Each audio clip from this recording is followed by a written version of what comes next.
When you talk about who you are, what are you trying to convey?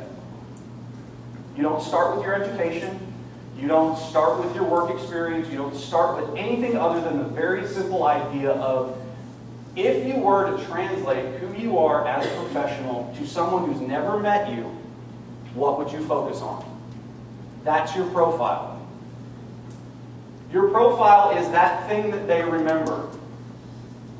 For somebody who's in marketing, for instance, someone who's in marketing who really enjoys the social media aspect, who really enjoys the digital media side of marketing, what somebody needs to come away from that portfolio is someone who has a really clear understanding of how the digital marketplace connects to more conventional means and does that effectively.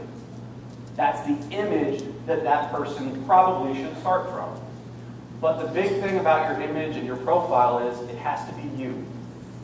You may be in a class with 20 people. All of them are strat-com. They're all advertising. They all want to go to basically the same type of area. If two of those people's portfolios are the same, there's an issue. Because everybody has different backgrounds. When you talk about your background, first you talk about the image you want somebody to come up with, that kind of hallmark of who you are. Then you want to give them a specific area, a sector of the world that makes you different. I'll use my personal background. Theater is a huge area. You've got opera, you've got musical, you've got stage play, you've got more industrial areas. My area is special effects. I like to do things that most people think are impossible. I like to trick people's eyes. I like illusions. That is my quote-unquote area. I take the image that I want, somebody who's creative, problem-solving, teamwork, works well under pressure. I attach an area to that, and I give them that image in a very unique way. That is the core of every portfolio. That's unfortunately the part that most people have trouble with. And realistically, that's the part that's going to take you the most time to develop. Anybody can take items and put them together in a rhyme or a reason. The thing that takes a while is really trying to isolate what is it that makes your portfolio different from the next person. And it's going to evolve. It's going to take time. You're not going to sit down over lunch and hash this out. You're going to start from an area. You're going to make it more specific. You might figure out you went down the wrong route. Come back up the rabbit hole a bit. But give it time to kind of work itself out. The next thing we have to consider is, what do you actually put in a portfolio? Every time somebody asks me this question, my answer most of the time leaves them dumbfounded. What do you put in the portfolio? Anything you want. That's the easiest answer I can give you. Everything is fair game when it comes to your portfolio.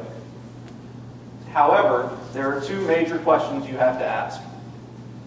Number one, will it work for what you want to do? Take that image that you have of yourself. What do you want the person to take away from who you are? If your items and the things that you are relying on to do that job do not show that image and do not help someone come to that conclusion, you're not helping yourself. So what works? What works to do what you want it to do? If you're, let's take a student that I talk to almost on a monthly basis. He's in finance and accounting. Very creative guy, super, super nice guy, but he is numbers driven. And he will be the very first person to tell you this. 1 + 1 to him always equals 2.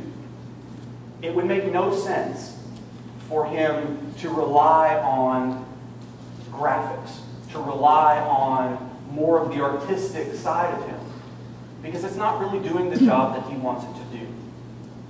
What he may be relying on are larger scale plans, progress development, awards, results that he's had, tangible items that he can use to prove my mindset in this field is just as good, if not better, than 90% of the people you're going to see.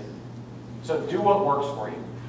The second question you have to address is relevance. If an item is not relevant for where you want to go, do not use it. It's the simplest rule there is. This rule applies for resumes, it applies for interviewing, it applies for cover letters, it applies for anything that you're trying to sell somebody on. If it's not relevant, don't use it. Now, when we talk about content, there is a fine line between giving someone what they need and giving someone something that you like. That thing that's personally valuable to you. Everybody who creates a portfolio will have this dilemma at some point in time. There is not a golden rule that says this is what you do. What you have to do is think, what's going to help me do what I need to do with this portfolio in the most effective way, and which one of them is personally more attached to me. Meaning, I have more that I can talk about.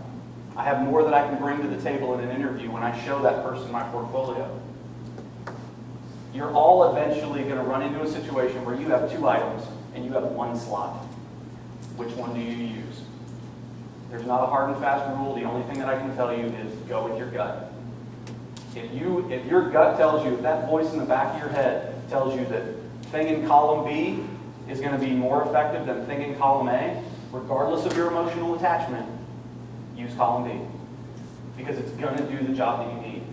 Just because you don't use something in one version of your portfolio does not mean that it's going to go in the recycle bin. It does not mean that you're never going to touch it again. It just means for that particular instance, it's not doing the job you need it